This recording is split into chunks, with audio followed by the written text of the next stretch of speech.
Run that back. One, test. Testing, testing, 1, 2, 3. Right, exactly. Okay? Yep. Okay.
Chris, you're still good? Alright. Alright, thank you everybody for coming out to Sunday for ISSessions CTF 2024. We're going to be getting started with our career panel / our resume roast. So we got 2 panelists from Trend Micro and 2 panelists from Air Canada, both sponsors. Thanks again. Feel free to take the stage.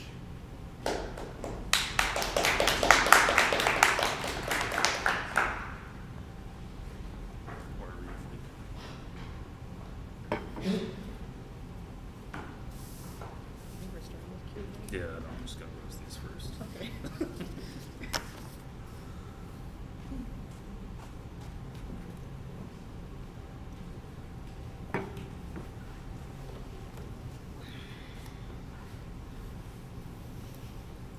Alright, so before we get started, I do have a list of questions here, but if anybody in the audience, whether here in person or online via Discord or YouTube, wants to pitch any questions, feel free to do so. So just to get us started off, I was wondering if you could just quickly introduce yourself, where your company's from, or what company you're from, and what you do. We'll start left to right. Cool, yeah. Air Canada, senior analyst cybersecurity, been here for a decade now. Oh, Brennan. Jeez, Brennan Raposo. Hi, I'm Alex Tenney. I work at Air Canada, and I'm a cyber threat intelligence and red team analyst. Hi, I'm Smile. I'm from Canada.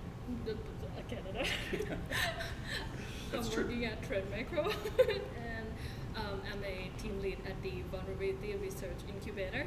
And I have been at Trend for like only half a year, but yeah. Awesome. Hi, I'm Ali. I'm a malware reverse engineer and team lead. So we are doing the malware analysis. I'm here almost 6 years at Trend. Cool, thank you. So given your specific roles in your career paths, I was wondering if what key skills do you believe are essential for anyone aspiring to go down those pathways? And we want to start. Okay. So what I believe is very important in this field is a passion, right? So you really need a passion, because the technical skill set, I believe you will get it from somewhere, right? You go to the work, you do the job, you will learn that, right? So it's kind of, I can say it's physical thing, right? But you cannot change the people and the way that, the commitment, the way that, the lifestyle. So for me, I think the most important thing, especially in the hiring process, I'm looking for some people, the dedication is important, the passion is important, and the achievement, at least in past, like if they're really passionate in past, they did something, right? So I think that's very important. I would say communication skills. I think it's kind of overlooked, especially in technical fields, but when you have to communicate thoughts and ideas to kind of your SLT team, it's very important to be able to get those ideas across as concisely as possible, especially when communicating with people who are not as particularly knowledgeable when it comes to technology or those kind of skill sets. So personally, every time I've read through a resume, it's great. It shows your technical skills, but I want to get that phone call. I want to get that FaceTime, because I want to see how you're able to sort of divulge some of these abilities to speak and to communicate with everybody. So that's it for me. Before we finish off with the other 2 panelists, I was just wondering if you had any advice on improving your communication skills, given we're in a tech field, sometimes it can be a little bit more rare. Yeah, so something I personally struggle with is public speaking. I absolutely hate it, and I'm sure many people could sort of agree with that. They have a lot of sort of public speaking workshops that you can do. Most communities have one. I know a lot of colleges and universities have them. Definitely sign up for those. Those are great. Just get out and talk to people. Read a ton. I read usually 4 to 5 books a year, and it just helps the vocabulary, helps kind of process thoughts and stuff like that. And just volunteer to when you're hosting a meeting, or when a meeting's being hosted, volunteer your opinions. People kind of listen, and it gets your name out there as well, and you're able to kind of sharpen your communication skills that way. Thank you. Alex as well? Your technical skills are important. I'm not going to downplay those. I think writing on the same sense of communication is really important, especially when you're in red team. I write a lot of reports for higher level management, and being able to communicate those ideas through written word and also documentation is really, really important. Yeah, so for me, apart from all of that, I think those points are valid and solid. So apart from that, I think it's the ability to, like, openness to be able to, like, teachable and coachable. That is pretty important, and also, like, being able to ask for help, because this field is changing, like, rapidly, and to be able to grasp all the new knowledge and solve new solutions. So you need those ability to, like, ask for help or learn from other people. Thank you. I know in our trend workshop we did talk about the trends in the field. I was just wondering if any of you wanted to share some other significant trends that might be relevant to students who are preparing to enter the industry, sort of a heads up, if you will.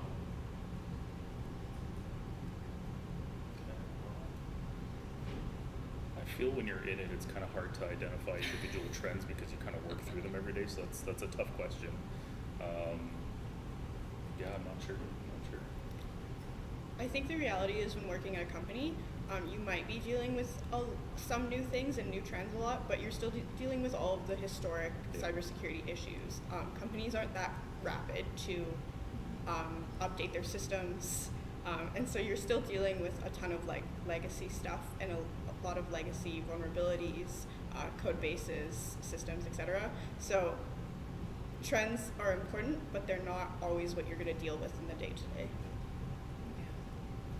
Yeah, I think I kind of agree with that, because, like, even though now that we have seen AIs coming a lot, but companies still dealing with, like, the back end that is not AI yet. Exactly. So, yeah. Okay, appreciate that. So the InfoSec community in Toronto is a pretty tight-knit one. I was just wondering if you had any advice for students on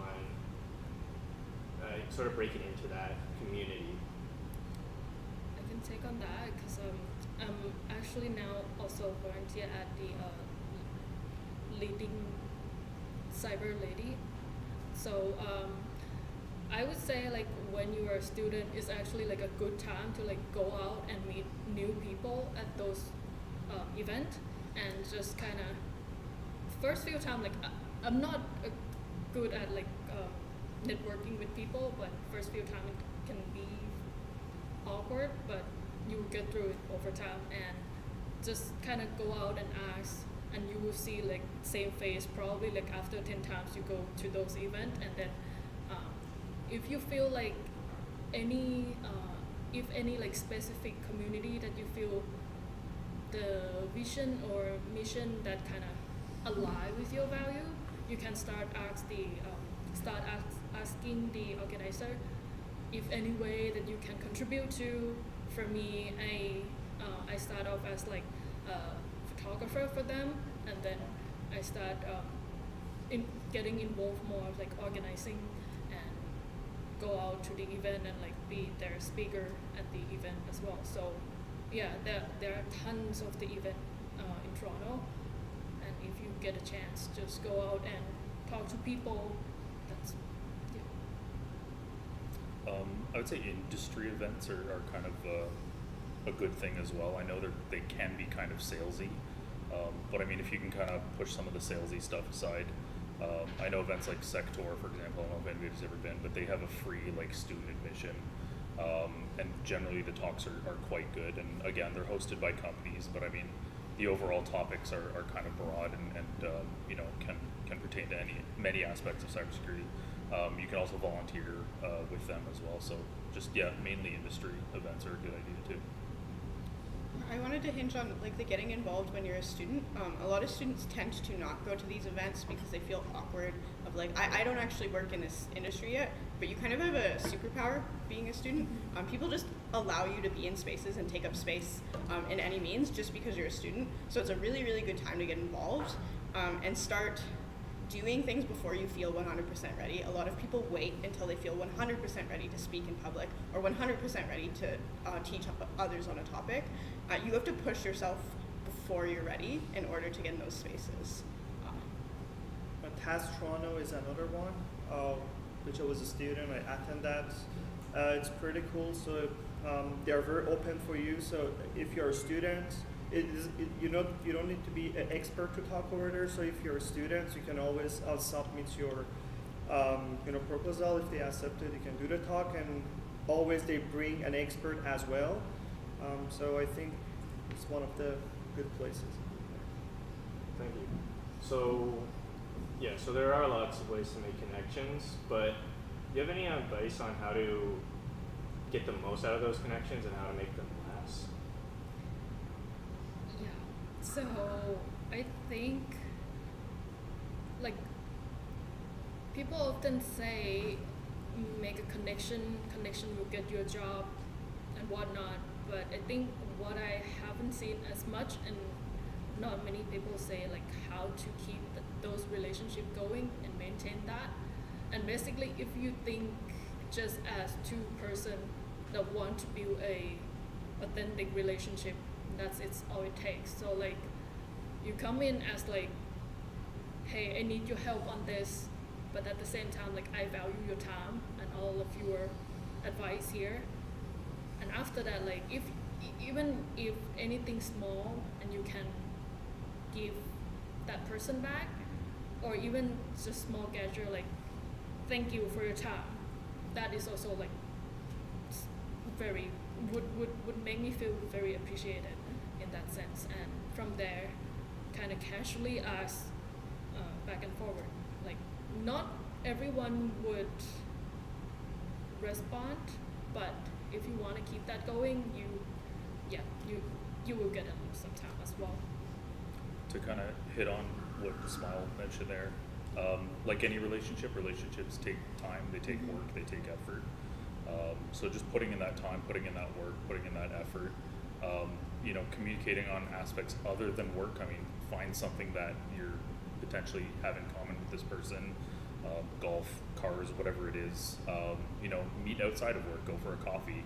If you're in town, ask them if they want to grab a bite, build that relationship up. So it's not just a take. And again, to what Smile mentioned, be willing to give, right? Like you have something to offer as well. You're not just a leech. You're not just taking from this person. It might not even be work related. Offer something, anything that you might have, right? And then that's how those relationships build. I know myself personally, most of the jobs I've ever gotten have been based on relationships that I've built. Not nepotism, essentially doesn't account for all of it, but it's just building those relationships, making those connections, and being able to build off of those to something more meaningful, like a career.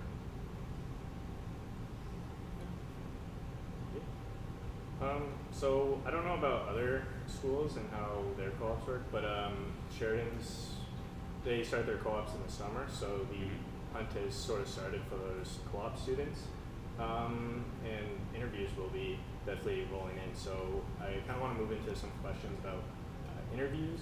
I'd say to start off, how can a student in an interview kind of make a lasting impact and make sure you guys are still thinking of them after their interview? So I think it's not about like the interview itself. So it's about like the profile that the person built during the time, right? So you can prepare it's not like a quiet, not like an exam, like it's the last night you try to prepare yourself, or even a week. So it's take a years, right, for a student to build a strong profile, right? For example, when he come basically to the interview, he's showing off his history instead just like at the moment you have to do specific things, right? You try to basically what we are, for example, in our interview, what I'm looking for example, a profile, like a GitHub profile, what he did in his GitHub, what kind of tools he developed, right? What kind of certification he get. It doesn't matter the paid one or free. I just want to see like how passionate is that person is, right? If you're passionate, at least you did some free courses, right? So it's all, for me, I think one of the most important one is a profile, having the very strong profile. Virtual lab at home, right? The virtual machine. How do you have lab at home? If you're really interested, it's literally for free, right? You can download a VMware or VirtualBox, put it in your laptop with a few VM, right? So these kind of small things, I think it's so important during the interview. I mentioned that, right? Just if you put it in the resume and you expected like the person, talking, you try to bring it up, right? So, and be smart about that, not just randomly put. You try to just go with the flow, see what the person asks, and bring it up your achievement, right? Okay, so for example, for a red team developer, right? So say, okay, I built these GitHub repositories, these projects. That's what I learned. That was the difficulties, for example. These challenges happen and I resolve it. See, with this kind of thing, like, oh, he's a critical thinker, he's good communication, he did this stuff in past, perfect, right? So I believe it's about time. So as soon as you can, start to build your strong profile, do this stuff, and bring it up into the interview. Yeah, that's a good point. So I know Ali mentioned some ideas there. Does anybody else have any other ideas on how to build that profile ahead of the interview? Being a part of student clubs, like Sheridan's Club, in my experience, has been really, really important.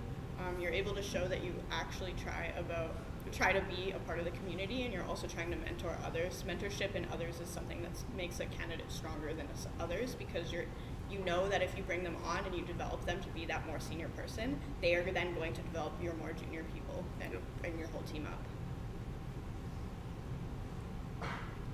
Right, so shifting sort of back to interviews, do you have any advice on like week before, day before, hour before for an interview? Like how can the student get ready for that? You should be looking into the company and what they do. You're interviewing them as much as they're interviewing you, and that makes you actually come across stronger. If you're actually asking questions about the role, what technologies they use, and you actually seem to care about what you're going to be doing in the job rather than just wanting the job. It's really easy as a student to just get caught up in like, I want an internship, I just want an internship, and I don't really care. Want the job a little bit more, and care about what they're going to let you do. Yeah, there's some of the best interviews that I've personally had with not necessarily students, but people in general have been more communication, more conversational than what one might consider, a job interview. And that's because, again, communication goes both ways, right?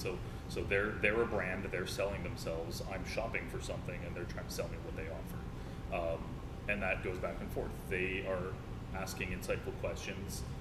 To the point where I'm almost talking just as much as they are, because again, I'm selling myself to them. I want them to come and work for us just as much as they want to come and work for us. So again, it kind of goes back to communication, but having those skills, having that ability to kind of sell yourself as a brand, goes a long way.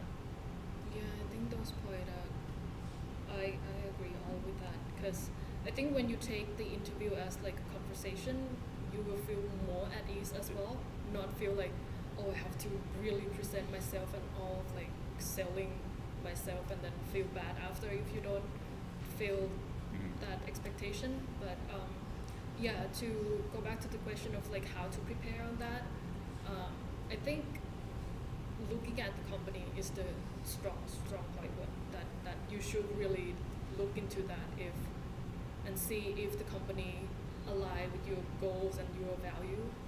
And when you prepare before going into the interview, look at your resume and like look at the job description.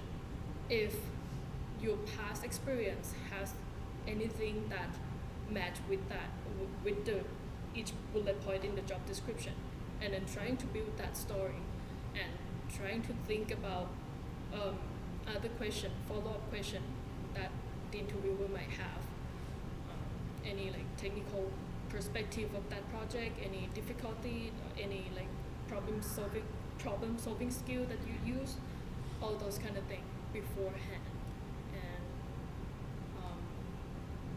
And an hour before, I think just try to relax as much as you can and trying to be yourself, because go back to Brendan's point again, that is very true, that we as an interviewer, we also want the candidate who fit to our team and our culture, not only that they can do the job for us, but we want to build that longer relationship. Mm-hmm. Yeah.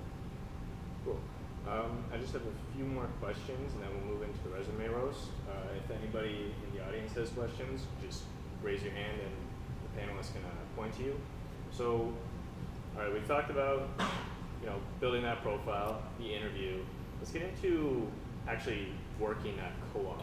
Do you have any advice for co-op students just starting their job, and how they can make a lasting impact that might lead to a full-time career down the line? Absolutely. Ask the questions, raise your hand, don't be a fly on the wall, don't be shy, and to kind of hit on something that's said time and time again, there's quite literally no such thing as a stupid question. You might think there is, but there's not, and I guarantee you somebody else has asked it down the line. So just not hiding behind the curtains and kind of getting yourself out there. Your name starts to get out there, people start to recognize the work that you're doing, people start to see that, hey, this person's participating in this project and that project, and they're keeping up, and they're doing everything they need to be doing. And then when it comes time to having a position available, your name tends to pop up more so than others who are kind of, yes, doing the work, they're not doing the work, but they're also not raising their hand, they're not putting in the time to kind of get to know certain things or get to know certain people, and they kind of just let their 4 months or 6 months or whatever kind of ride away, and then we forget who they are and what they did, right? So make a mark for yourself is essentially what I'm saying. So basically we are looking for artists, right? So I believe that cybersecurity is like an art. I don't believe it's engineering or whatever, it's just an art. So when you bring some artists, right, musician, whatever, they're not working 9 to 5, right? So it's not like, okay, 9 a.m. I'm gonna start, 5 a.m. I'm gonna start, right? I'm gonna finish my music. Okay, after 5 I'm not gonna do anything else, right? I'm going at 10. No, this is not how art. So you should fall in love with. So we have two things, right? We have the work, which is 9 to 5. That's absolutely fine, but the artist kind of that feeling the artists have, right? They fall in love with the job itself, with the field of cybersecurity. They're thinking, they're creative, they're trying to be best, they learn every day. So this is so important, and we can feel that, right? So I'm not expecting anyone to work after 5, not. But that feeling is important for me. For example, for myself, I'm kind of like working kind of 24-hour up to very, very late night, but it's not, I don't say that, I should get paid because I'm working. No, I just enjoy the fields, and I'm trying to, every day I try to learn a new thing, and still I feel I'm a student, and I'm looking for that kind of person, and we can feel it. So when you go to the work environment, right? So the people, your manager or your leader will feel that. So try to show that you are fall in love, you're creative, okay? So, okay, I give you some tasks to do, right? But I want you to do it in a different way. You should think different. I don't want to, okay, in the chapter in this book mentioned, I have to deobfuscate this code. Like, no, how you can try to figure it out, because not everything in the book. Think different, right? We are not expecting you to, put the really incident response on you and put the pressure on you. You're a student, you're co-op, you're relaxed. I just want to see how creative you are, right? So try to do all the tasks your manager or whoever gave it to you in a different way, right? So let's say if we have 10 co-op, we are looking for 5 of them. Those people think different, creative. We're gonna, for example, hire them. So try to be an artist. Yeah, and I would add to that, like, go above and beyond, right? Like, what he mentioned was doing the job exactly. Like, if we wanted a robot, we'd buy an AI application to do what you're doing, But we don't. We want somebody that'll think outside the box.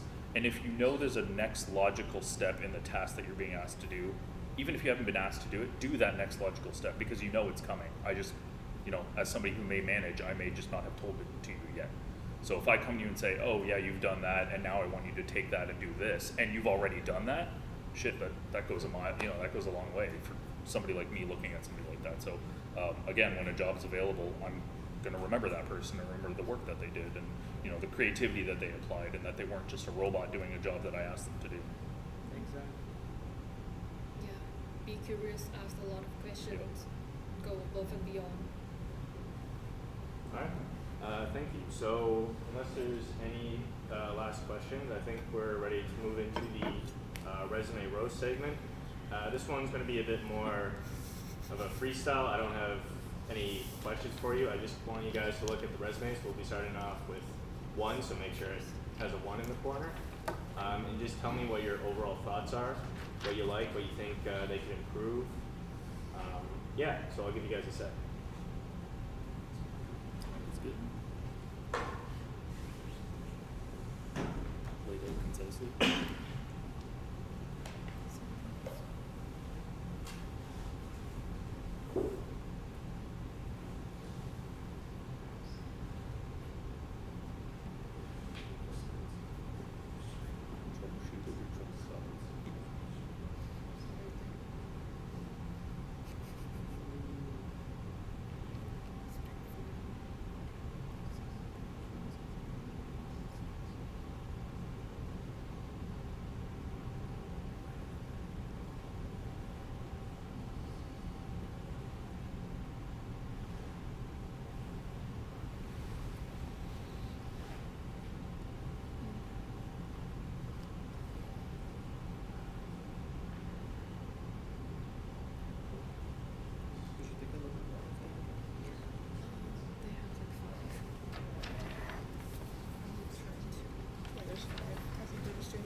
Yeah, I think we're just doing. Oh, there's an order.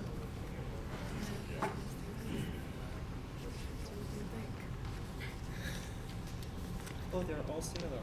Yeah, these are Yeah, these Yeah, these are the same. Yeah, we're gonna roast these. I see. collectively. Yeah. Cool. I mean, they're concise, simple, well laid out. You can tell they're a student. Yeah, if I was going to give feedback to the student, one thing I would say is it feels a little cold. It's hard to tell who really is behind this. It says that you participated in a cybersecurity club. Saying the types of things that you did as a participant, because it makes a big difference between being someone who occasionally attended a meeting and didn't do anything versus someone who genuinely participated in the club. If they hold workshops, did those workshops, and explaining the skills that you feel you gained from that club. You also have a few related projects. Something that can be really nice, especially if it's not on a GitHub, is linking it to a GitHub and putting those projects up so I can see. It makes a big difference in size of project versus I wrote a 5-line Python script one time versus I actually built a lab, or I terraformed it, or I did something really impressive. So creating that GitHub for those projects and actually linking it is something I would also recommend. To what Alex had mentioned, I would also add under extracurriculars, they don't necessarily have to be work related.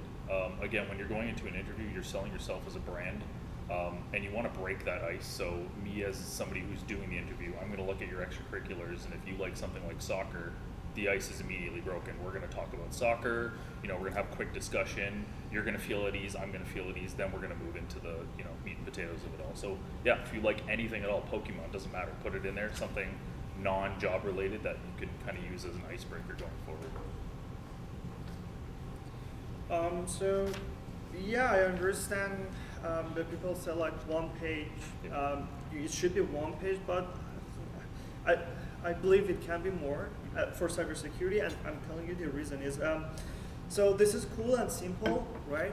But for me, I will have 100 of them, right? So this is your personality, right? This should be unique. This should be so you should be good at telling the stories. It's all about the storytelling, right? So this has its own character. Your resume is a character, right? So it should be feel different. So what I can say is, for example, for relevant skills, right? Okay, you say knowledge in Python, OOP. Okay, it's gonna be cool if you add 1 or 2 more page. That's fine, but a little bit very short. Explain what did you do with Python, right? Okay, Python. Okay, Python. How it's go forever, right? So tell me what project did you do which related to the job that you apply. SQL. Okay, what schema did you design, right?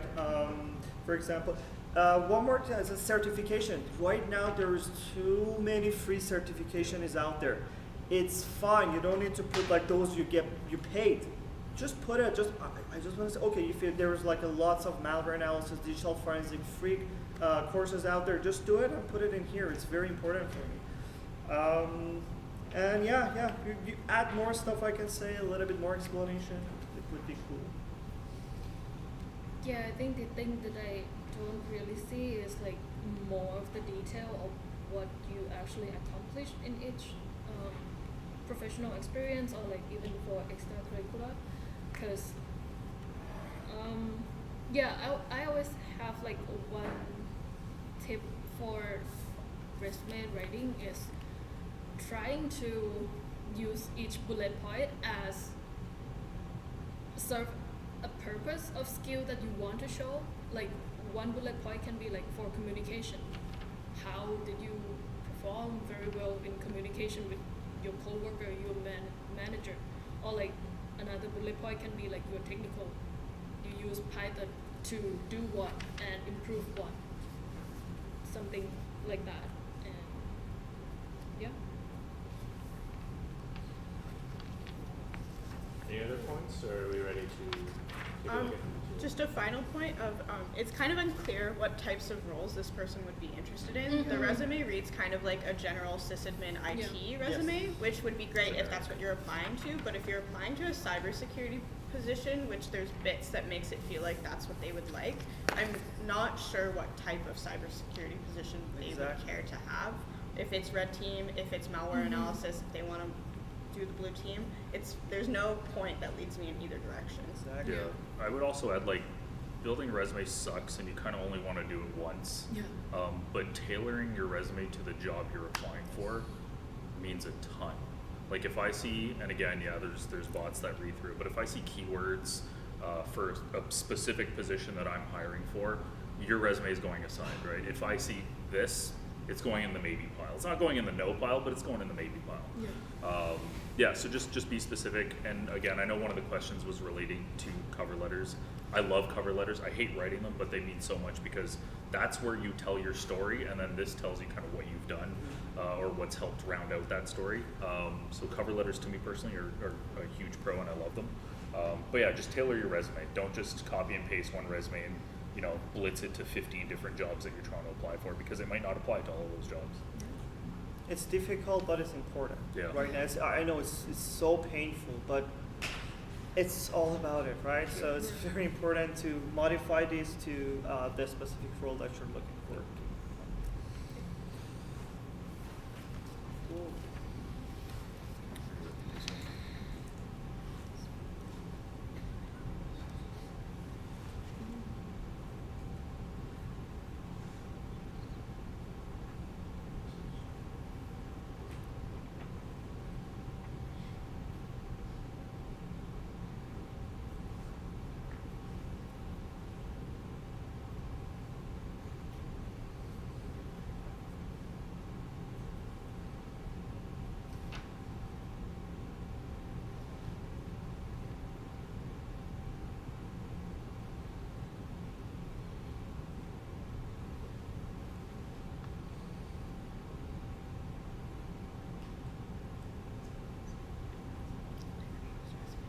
No.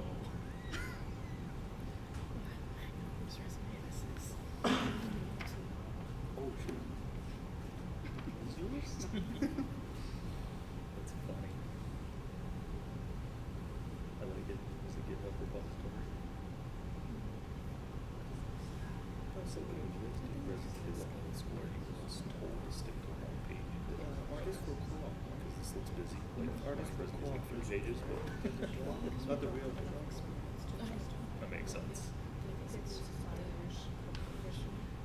Oh yeah, that makes sense. Yeah, that makes sense.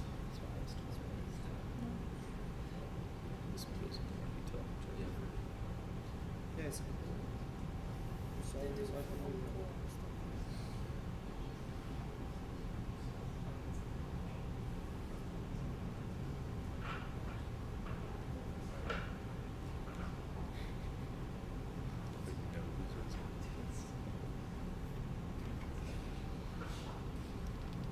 Just want to check in. Any initial thoughts?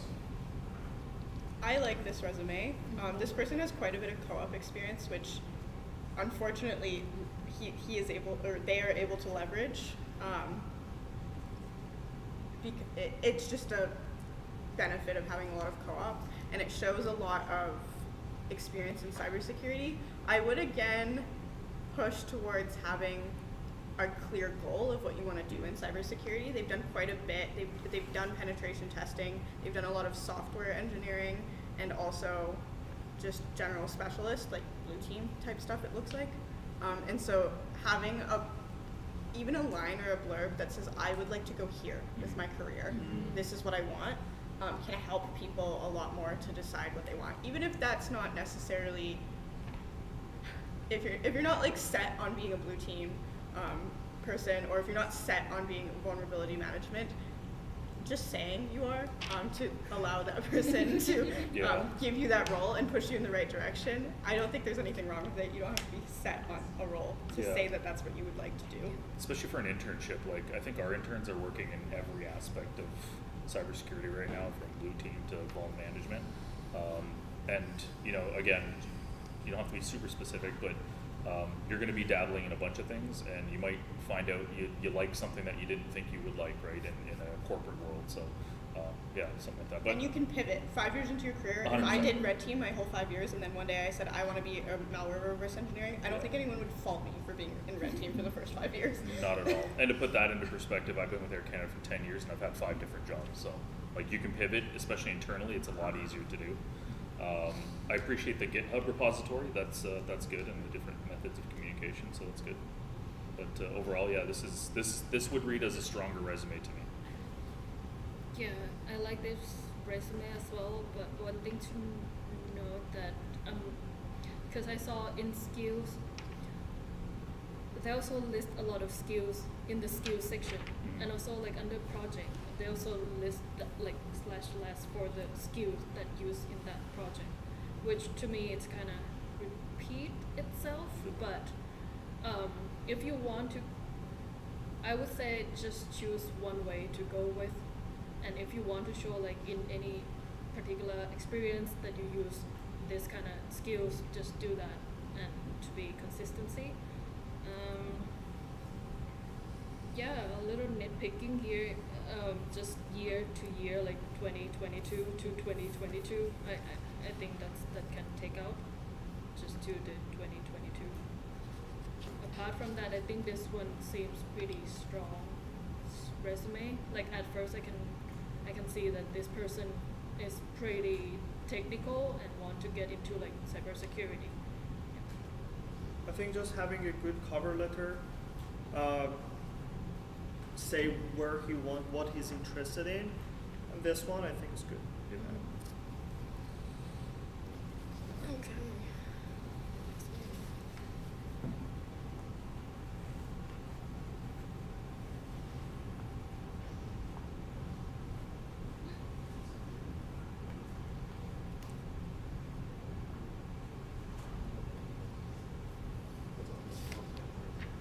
I do this.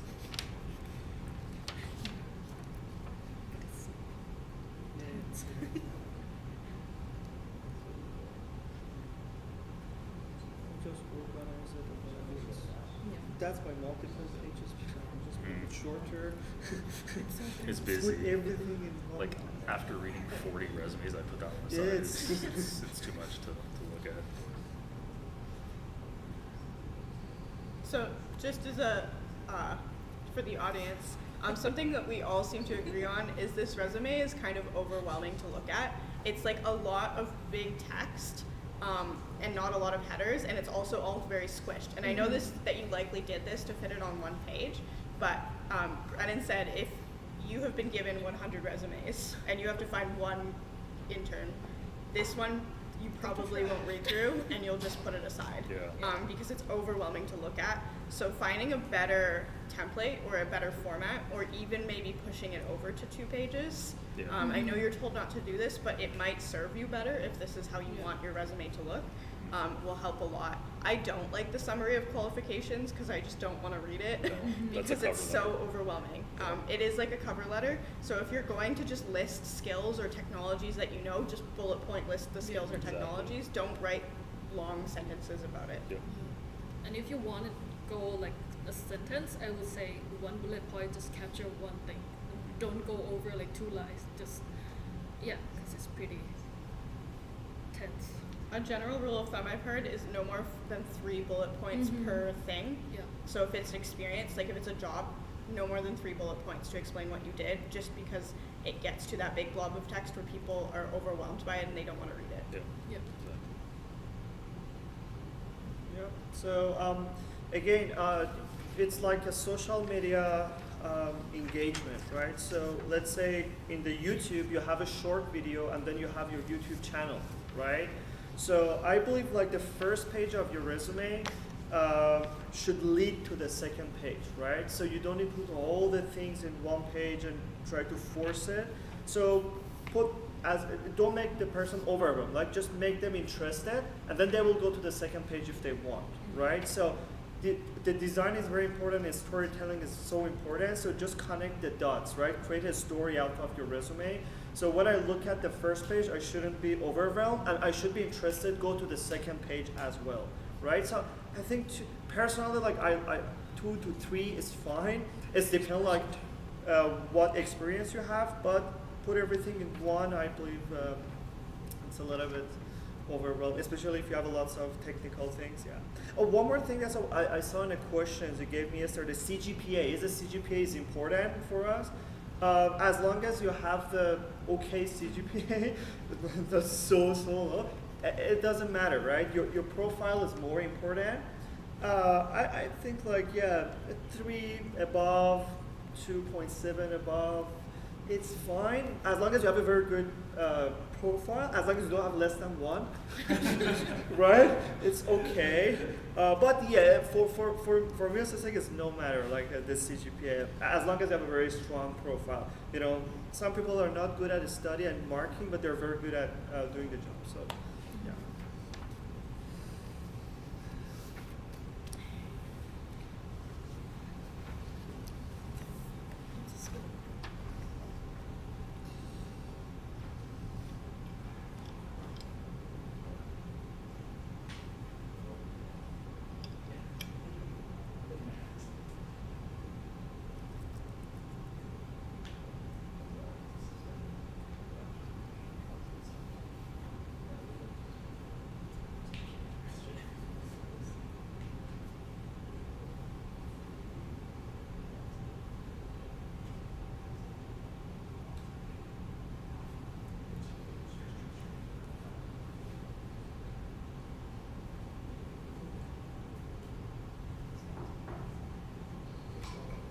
This is a lesson already, but it's not repeated, right? That could be here. That it's a different project. Because I mean, like if you already put it here, you can basically just plug that or And then one more repeated, right? So here is this, and then here we can see this. again, yeah. So, at least if you want to put here, make a description. What did you do, for example, and not just repeat the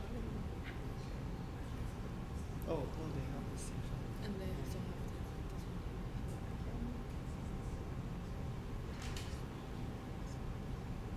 And So forms, yes, then put your skills at the top, put your experience are relevant. So you can tell the person's been a student this for is the majority of a decade or will probably been. So they're just trying to fill the work experience with something, but I mean like pharmacy assistant. Yeah. Yeah.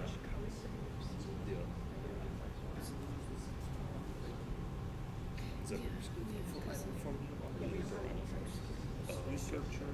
Makes sense. it's good to have that, but Again, not I covered really that. essential. But I mean, this one is more of like conditions, and then like these two are not sure like why it has to be. Even here, it's like developer and then intrusion detection and then hack detection. You want to go for web development, React, HTML, okay. If you want to have the React and HTML, it's C, anything related to cybersecurity. For example, make a tools, cyber tools using web, not just the Makes sense. normal. Yes, he's not cybersecurity. It's just This one is cybersecurity a little. This one is. research. I'll start again. I come from U of C. That was my my school that I went to, so I empathize with this. Your resume reads like a software developer resume, and I recognize that we don't have a lot of cybersecurity opportunities at the University of Calgary. So I really recommend you spending some time on your personal projects to diversify your experiences in your projects and get more into the cybersecurity realm if that's where you want to go.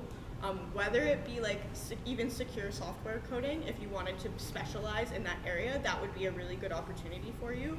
But it just is a bunch of development, which is good, but it doesn't really make me want to pick you for anything in cybersecurity specifically. Mm-hmm. Yeah, exactly. So here, so for example, you have the experience in pharmacy, which is fine, you know, the communication and stuff, but maybe you put it for that. But to be honest, for me, for example, malware reverse engineering, for example, or SOC analyst, right? Maybe you did a lots of things, but I'm really looking for someone who's dedicated on that part, right? So here you have a web development. Okay, web development for make a platform for malware analysis. Okay, everything related to for here. I'm just. I think like you're not sure exactly where you're going. Web development, cybersecurity, or other jobs. It's a little bit inconsistent. So keep the consistency in your resume and only put the stuff that again, that's why you have to change all this. Even if you want to put like pharmacy assistance, put the stuff that related at least to cybersecurity. I secure this system at least, right? I don't say there's any problem with that, but for that job specifically, you have to say all my experience is helping you, right? So I think this one should be changed a little bit to a specific job, right? And if you're not sure, make 2 resumes. Make a software dev resume and make a cybersecurity resume. Only submit the ones that fit with the role. It's reasonable to be a student and not really sure where you want to go, but try and not put them all in one same resume to submit to everyone, because then we all read that, oh, this person doesn't really want to go where we're going. Yeah. Yeah, I would say organizational a little bit too. Like your personal projects are great. I kind of want to learn about your skills first and foremost. And what I would say, to kind of his point there, is the work experience isn't related. I mean, unless you did do something dev and or cyber related with that pharmacy job, but like I understand at this point you're going to have been a student for the better part of a decade, so work experience is tough. But I would almost use your personal projects as your work experience, and honestly probably axe that category entirely. Yeah, that's kind of what I would do. Yeah, I think they'll kind of have the same idea, because this one to me it reads like a developer more than cybersecurity person, and the thing that I've seen is that like the skills that you want to mention, you add that after the job title, but then each bullet point you also kind of repeat that again. I think it can be redundant sometimes because it add more text to the bullet point and also like hard to read. So if you can kind of adjust, or if you want to put those skills in each bullet point, you can maybe emphasize it by like bold and italicized, or which style work best, something like that. And also for volunteer experience and work experience, I would put that, but as a showing what kind of transferable skill that you want to bring into this particular job that you want to apply. Yeah. On to number 5. Alright. Yeah, they agreed to submit their resume. Don't worry. Is it somebody in this room? Is it you? It's you.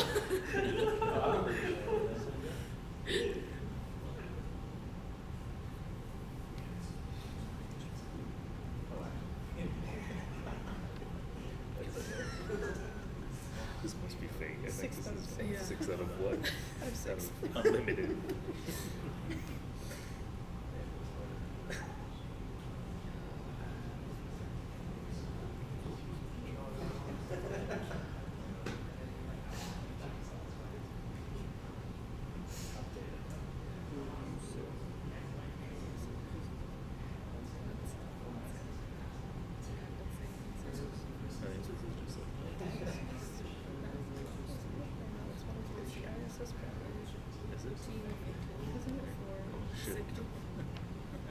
Yeah. I